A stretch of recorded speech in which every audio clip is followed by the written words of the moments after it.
மகாசக்தி ஜோதிடம் யூடியூப் சேனலில் பயணம் செய்கின்ற ஜோதிட ஆர்வலர்களே, ஆன்மீக நண்பர்களே, ஜோதிட மாணவர்களே அனைவருக்கும் இனிய காலை வணக்கங்கள். எல்லோரும் சுகமாக இருக்கிறீர்களா? இருப்பீர்கள், இருக்க வேண்டும். இன்றைய நாள் அனைவருக்கும் இனிய நாளாக அமைய வாழ்த்துக்கள். என்னுடைய தாய் தந்தையரை வணங்கி எனக்கு இந்த ஜோதிட கலையை அருளிய அனைத்து குருநாதர்களின் ஆசீர்வாதங்களோடு குரோதி வருடம் 2024 மிதுன ராசி பலன்களை கணித்து தொகுத்து வழங்குபவர் உங்கள் அபிமான மகாசக்தி ஜோதிடர், மதுரை மாவட்டம் தே கல்லுப்பட்டி கணேசராஜா. மிதுன ராசி நேயர்களே, எதிர்ப்புகளை தன் புத்திசாலித்தனத்தால் முறியடிக்கும் புதனை அதிபதியாக கொண்ட மிதுன ராசி நேயர்களே, குரோதி தமிழ் புத்தாண்டு எப்படி இருக்கும்? சித்திரை மாதத்திலே குரு பகவான் லாபஸ்தானத்தில் இருந்து விரய ஸ்தானம் இடப்பெயர்ச்சி அடைந்து 12ஆம் வீட்டில் பயணம் செய்ய போகிறார். சனி பகவான் பாக்கியஸ்தானத்தில் ஆண்டு முழுவதும் பயணம் செய்கின்றார்.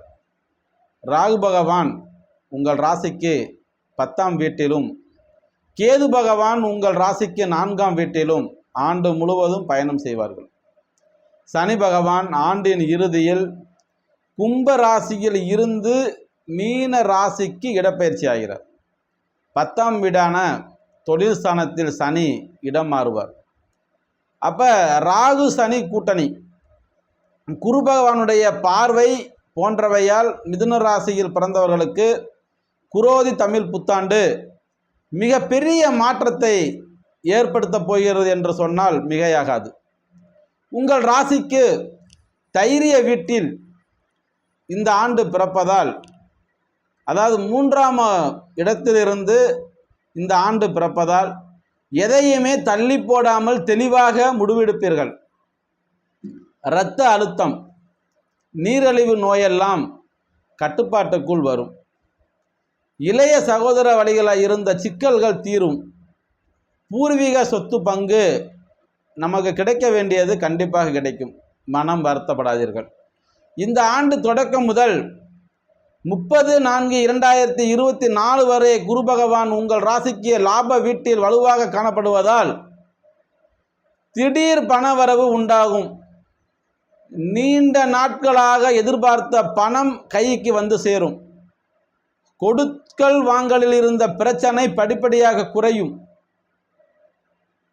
மூத்த சகோதரர்கள் உதவ முன் வருவார்கள். பெரிய பதவிகள் தேடி வரும். குழந்தை பாக்கியம் கிடைக்கும். வீடு கட்டும் பணி தொடங்குவீர்கள். ஏற்கனவே வீடு கட்ட ஆரம்பித்திருந்தால் சிறு சிறு தடங்கள் இருக்கும். அந்த தடங்கள் எல்லாம், பிரச்சனைகள் எல்லாம் சால்வ் ஆகி இப்போ வீடு கட்ட ஆரம்பிக்கலாம். 1/5/2024 முதல் வருடம் முடியும் வரை இந்த குரு பகவான் 12ஆம் வீட்டில் சென்று மறைவதால் திடீர் பயணங்கள், செலவுகள் அதிகரிக்கும். ஒரே நேரத்தில் பல வேலைகளை பார்க்க வேண்டிய வரும். அனாவசியமான செலவுகளை குறைத்து கொண்டு இருப்பது நல்லது. முன்பின் அறியாதவர்களை வீட்டில் சேர்க்க வேண்டாம். குடும்பத்தை பற்றிய விஷயங்களை முன்பின் தெரியாதவர்களிடம் பகிர்ந்து கொள்ள வேண்டாம். வீடு மனை விற்பது வாங்குவது லாபகரமாக முடிவடையும். நீண்ட நாள் தரிசிக்க நினைத்த புண்ணிய தலங்களுக்கு, ஆன்மீக தலங்களுக்கு சென்று வருவீர்கள். ராகு பகவான் இந்த வருடம் முடியும் வரை உங்கள் ராசிக்கு 10ஆம் வீட்டில் அமர்வதால் வேலை சுமை அதிகரிக்கும். எதிர்த்தவர்கள் நண்பர்களாவார்கள், நண்பர்கள் எதிரியாவார்கள். பெரிய பதவிகள் தேடி வரும். சிலர் புது வேலைக்கு மாறுவீர்கள், அல்லது டிரான்ஸ்ஃபர் கிடைக்கும், அல்லது வேலை உயர்வு கிடைக்கும். வேலையில் சில மாற்றங்கள் கண்டிப்பாக ஏற்படும். கேது பகவான் இந்த வருடம் முழுவதுமே உங்கள் ராசிக்கு 4ஆம் வீட்டில் அமர்வதால், 4ஆம் வீடு என்று எடுத்துக்கொண்டோமானால் தாயின் சுகம், வீடு, வண்டி, வாகனங்கள், இந்த மாதிரியாக சொல்லக்கூடிய விஷயங்களில் வாகன விபத்து, காரிய தாமதம், வீண் அலைச்சல், டென்ஷன், தாயினுடைய உடல்நிலை சற்று பிரச்சனைகள் இவையெல்லாம் ஏற்படுவதற்கான வாய்ப்புகள் உண்டாகும். தாழ்வு மனப்பான்மை தலை தூக்கும். வீண் விவாதங்கள் வந்து போகும்.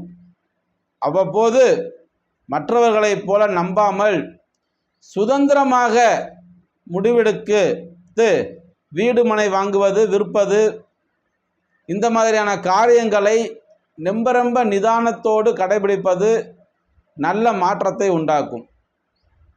அதே மாதிரி 1/5/2024 முதல் வருடம் முடியும் வரை இந்த குரு பெயர்ச்சி சித்திரை மாதத்திலே இடப்பெயர்ச்சி அடைகிறார். மே 1ஆம் தேதி உங்கள் ராசிக்கு விரயஸ்தானத்திற்கு வந்து அமரப்போகிறார் குரு பகவான். அப்போ விரயஸ்தானம்னு என்னது? 12ஆம் வீடு.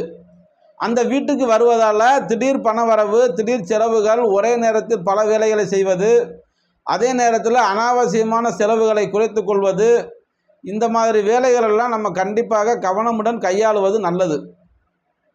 அதே நேரத்தில் இந்த விரயம் செலவுகள் அதிகரிக்குமாக அந்த விரய செலவுகளை சுப விரயங்களாக, மருத்துவ செலவுகளுக்காக பணம் விரையும் அதிகமாகும். தாய் வழியில் வீண் செலவுகள் செய்ய வேண்டாம். அந்த குரு அமர்கின்ற இடம் விரயஸ்தானம் என்பதால் நல்லது இல்லை. இருந்த பொழுதிலும் நல்ல விஷயங்களுக்காக வீடு கட்டுதல், ஆபரணங்கள் வாங்குதல், உடைமைகளை பாதுகாத்தல், பிள்ளைகளினுடைய படிப்பு செலவுக்காக, கல்விக்காக ஒரு பாண்டம் மாற்றி வச்சுக்கிட்டிங்கன்னா நல்லது. அப்போ யோகத்தை தரும் குரு பகவான் உங்கள் ராசிக்கு 7 மற்றும் 10ஆம் இடத்திற்கு அதிபதியாகி அவர் கேந்திராதிபதி எப்பொழுதுமே கெட வேண்டும். உங்கள் ராசிக்கு குரு கெட்டவன் என்பதால் 12ஆம் வீட்டில் அமரப்போகும் குரு யோகத்தை கொடுப்பார். உடல் நலனில் இருந்த பிரச்சனைகள் குணமாகும்.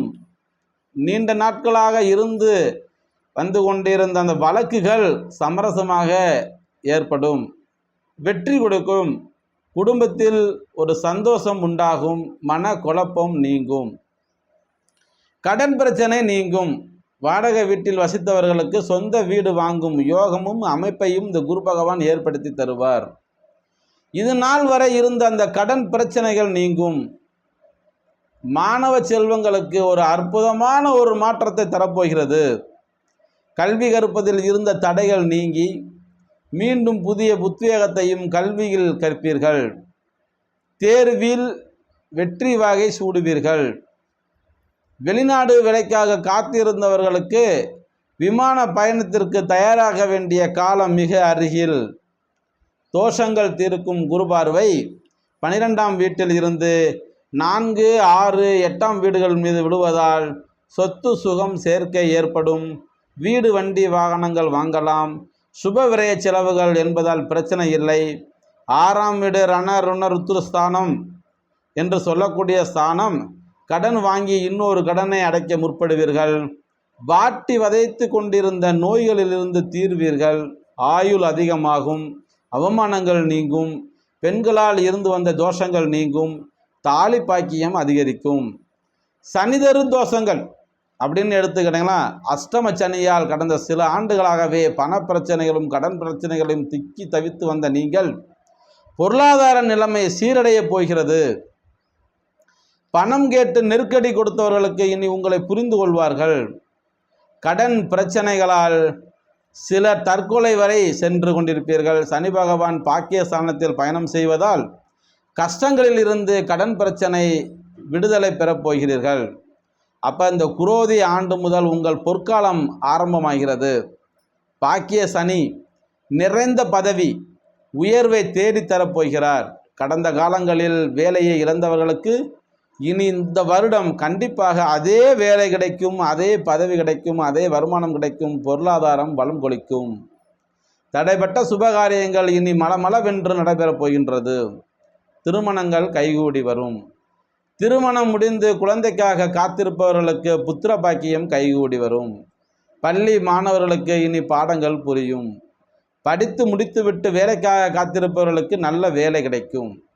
இந்த ராகு கேது 10ல் ராகு 4ஆம் வீட்டில் கேது சஞ்சாரம் செய்வதால் தொழில் ஸ்தானம், கீர்த்தி, செல்வாக்கு, அந்தஸ்து, புகழ், கௌரவம் உயரும்.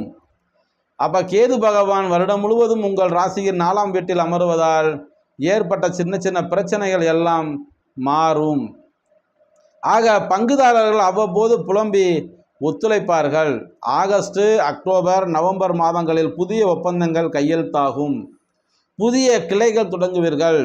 உணவு, பிளாஸ்டிக் வகையில் ஆதாயம் அதிகரிக்கும். அப்போ 1/5/2024 முதல் வீண் பலிகளை சுமந்து கொண்டிருக்க வேண்டிய காலம். இந்த உத்தியோகத்தில் இருப்பவர்களுக்கு மிதமிஞ்சிய கெட்ட பெயர், அவப்பெயர்களை கொடுத்து வருபவர்கள், தங்களை மீறி செயல்பட நினைப்பவர்களுக்கு இது ஒரு பாடமாக அமையும். அப்போ நவம்பர் மாதங்களில் சம்பள உயர்வு உண்டு. புத்தாண்டு சின்ன சின்ன ஏற்றத்தாழ்வுகளையும் செலவுகளையும் கொடுத்து வந்தாலும் உங்கள் வளர்ச்சி பணிகளை தொய்வில்லாமல் தொடர்வதாக அமையும். மன மகிழ்ச்சி அதிகரிக்கும். குடும்பத்தினுடைய அமைதியும் சாந்தமும் நிலவும். கணவன் மனைவியிடையே அன்பு அதிகரிக்கும். பணவரவு அதிகமாகும். குழந்தையில்லா தம்பதிகளுக்கு குழந்தை உண்டாகும். வீடு, வண்டி, வாகனங்கள் பெருகும். வீண் அலைச்சல்கள் நீங்கும். இனி திட்டமிட்ட காரியங்களை செய்வீர்கள்.